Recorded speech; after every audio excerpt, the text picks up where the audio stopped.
Jennifer and welcome back to Little Green Farmhouse. I'm here today to tell you about how you can make your own homemade sun-dried tomatoes. Sun-dried, they're not actually made in the sun. This is a great thing to do in the summertime when tomatoes are fresh and seasonal. If you grow your own, that's really great, but you don't have to be a gardener. You can go to the grocery store or the farmer's market. This is the time of year in the summer when tomatoes are their freshest, and they also cost the least amount of money when they are in season. So the best kind of tomatoes to use for this are either Roma tomatoes or San Marzano tomatoes. Those are the ones that are gonna have, they're gonna hold up, they're a little bit more sturdy, and they aren't real juicy inside. And so if you use one that's real juicy, then they kind of mush and fall apart. And so it needs to really be either a San Marzano or a Roma.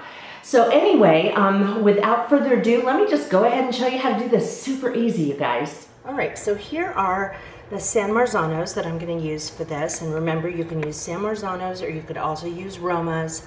The reason you do this is because they are less juicy, and so they work better.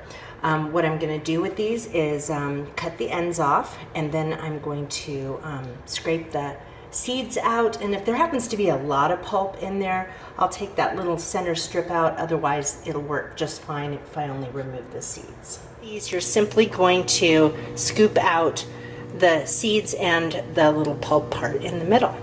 So the next step is to take some salt and sprinkle it over the top. This is just kosher salt. You want to be kind of generous with it, but you don't want to totally overpower it. Then I'm going to take some olive oil and just drizzle it.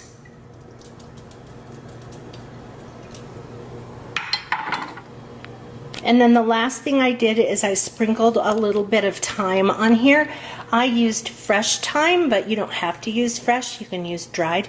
Just put a little sprinkle. You don't want it to be an overpowering flavor, and you need to realize that you're going to be using this in different kinds of dishes, and so you don't want one particular herb to overtake it. You could even leave the herbs off, but I like to put thyme on there. So right now I am preheating the oven to 500 degrees, and you might think, gosh, if you're going to be dehydrating these in a sense, why would you, most of the time you hear low and slow. The idea of this is that what we're going to do is I'm going to place this in the 500 degree oven for 15 minutes, and then I'm going to turn the oven off, and I'm going to leave this in the oven for a couple of hours until the oven comes back to room temperature.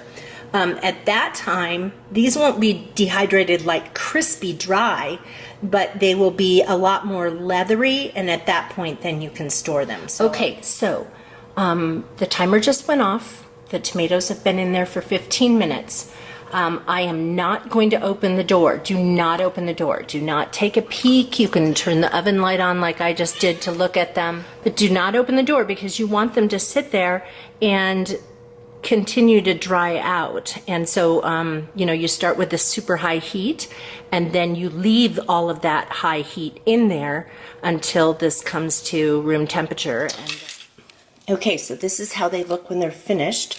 They're not completely dry. You can see that they're kind of leathery.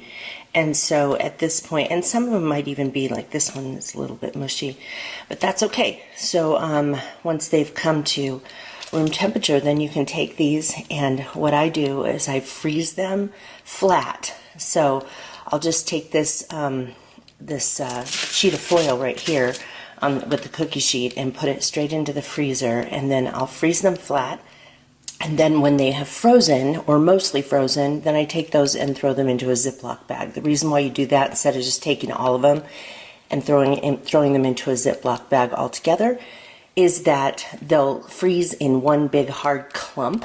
But when you freeze them like this and then put them in a Ziploc bag, then it's easier to get them out of the bag when you're ready to use them. So you can just keep them in a Ziploc in the freezer, and they will store for months. Well, that's it. That is how you make your own sun-dried tomatoes. I just have a little ziploc in the freezer, and I keep all those in there. And then at times when I'm gonna make a homemade pizza or a vegetable sandwich or a pasta recipe that needs that calls for fresh tomatoes, you're in the middle of winter and tomatoes at the grocery store taste like nothing. You just pull those out and put them into any recipe, and it really does liven up any recipe and give it that real fresh flavor from summer. So hopefully you guys will give this a try, and hopefully you enjoyed this video. If you're not a current subscriber to Little Green Farmhouse, hit that button right there. YouTube will let you know when I upload new videos, which is several times a week, and I would love to see you again on Little Green Farmhouse. Take care, you guys. Bye-bye.